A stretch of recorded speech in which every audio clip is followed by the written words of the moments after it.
Why the hell is the Abyss Order so obsessed with the eye of the first Failed Tailor, and how is the eye of Bor and Ringard that important to them? Well, I might have the answer, and that could unlock the whole endgame puzzle regarding Celestia. We first found out about the eye all the way back in version 1.4 at the end of the Liyue arc, where we opened the eye and Dane keeps it on himself until now. That question drove many people crazy. We discussed it in the Discord and we were completely stumped. The answer has been, in a very Hoyo fashion way, hidden in plain sight all along. The Battle Pass. Once, there was a glorious kingdom established among the heavens.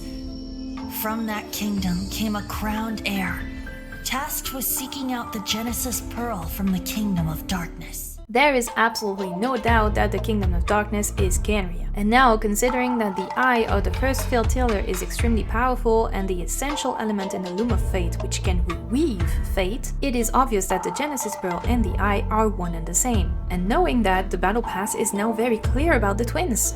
Our twin was the first heir, found the pearl but was deceived, and now is the Prince of the Abyss Order fighting against Celestia, and we, Traveler, are the second crowned heir. But why stop there? Because this tells us that we originate from Celestia, and there are 3 characters in the cinematic, the first on the throne and the 2 heirs, and there are 3 stars above Celestia and throughout the cinematic. So those 3 characters in the cinematic are the 3 descenders, and if the twins are the heirs, the one on the throne has to be the primordial one, the first throne in heaven. And now when we look at the first throne, their colors are exactly the same as Paimon. And the story of the 3 descenders is heavily similar to the one of the Demiurge, where the real god created the heaven, earth and humans, then the Demiurge thinks of himself as the true god, creates the Archons and ends up being cast out of heaven. The primordial one will be the real god, maybe Paimon, the second who came, the Demiurge, would be the Abyss Twin, and the third descender, the Traveler. What if the second who came in fact won the war with the Primordial One? Hence the sudden change in morals from Celestia. We were cast out of heaven by the unknown god when the Cataclysm acted as the last straw to the Demiurge's madness. And all of this is heavily based on the Bible. The Demiurge is obviously associated with Lucifer, and the twins are both associated with Lucifer as well. In the Byakugan collection, the creation of Tevat is described in the same way Eden, or Earth, is in Genesis. In both we can find the tree of knowledge, Irminsul, and the taboo fruit, which must not be consumed lest you become cursed, like forbidden knowledge. And of course, in the Battle Pass cinematic, the Genesis Pearl is represented with a snake, very biblical. But more than that, we can go as far as saying that in Hoyoverse, the dragons are often snake-like. And who's the dragon who brought forbidden knowledge to Tevat? Nibelung. With that in mind, are the Gnosis really the third descendants' remains, as in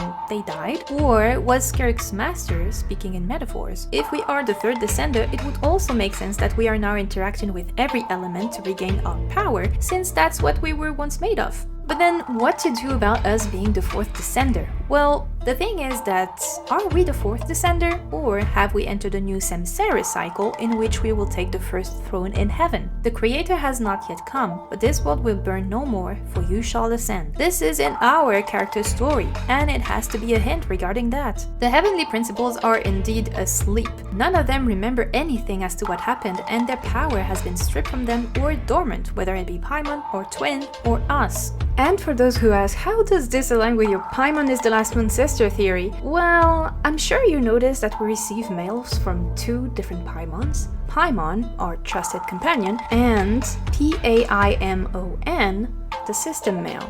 And turns out that going back to the very first Hoyo game, which is Hukai Gakugen or GGZ, the very first Kiana failed to destroy the Honkai, but she managed to delay it a bit. Before she died on the moon, someone turned her into a biocomputer whose job became monitoring the world and resetting it through the Stigmata terminal. In her biocomputer form, she goes by the name Araya, a bad translation of the Chinese version Aliyah or Arya, which is the name of one of the Moon Sisters. And since Kiana, or any version of her, is often theorized to have some importance to the heavenly principles in Genshin, the unknown god and Paimon might be Kiana variants. Or you can just consider it to be a completely separate theory altogether. Well, that was right. Let me know your thoughts in the comments, and thank you for watching this madness, and I'll see you in the next one.